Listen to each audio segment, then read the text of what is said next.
सावजी बँकेचे internet banking सेवा सुरू करण्यासाठी बँकेची अधिकृत वेबसाईट sundarlalsavjibank.com वरती व्हिजिट करून इंटरनेट बँकिंग या ऑप्शनवरती क्लिक करावे व न्यू यूजरवर क्लिक करावे.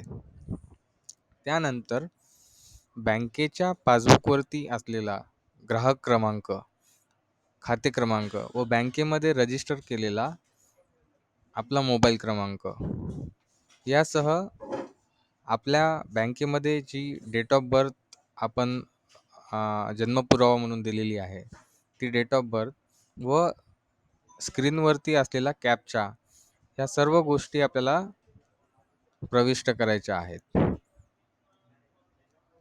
प्रमाणीकरणाद्वारे आपलं रजिस्ट्रेशन यामार्फत पूर्ण होईल.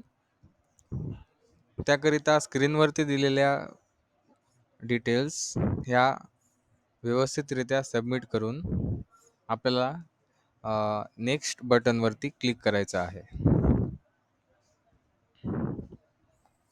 कॅप्चा टाकून झाल्याच्या नंतर नेक्स्ट बटनवर क्लिक केल्यावरती आपल्याला एक यूजर डिटेल्स क्रिएट करण्यासाठी स्क्रीन येईल. त्याकरिता आपल्याला आपला यूजर नेम सेट करायचा आहे. यूजर नेम हा कस्टमर नंबर आपण ठेवू शकतो अथवा आपल्या आवडीचा जे काही आपलं नाव किंवा आडनावाचं कॉम्बिनेशन हे सुद्धा ठेवू शकतो. त्यानंतर आपल्याला जो पासवर्ड ठेवायचा आहे ते पासवर्ड सेट करणार व मोबाईलवर आलेला OTP त्यामध्ये टाकायचा आहे. OTP व्हॅलिडेशनच्या नंतर सबमिटवर आपल्याला क्लिक करायचं आहे व आपलं रजिस्ट्रेशन कंप्लीट होईल. धन्यवाद.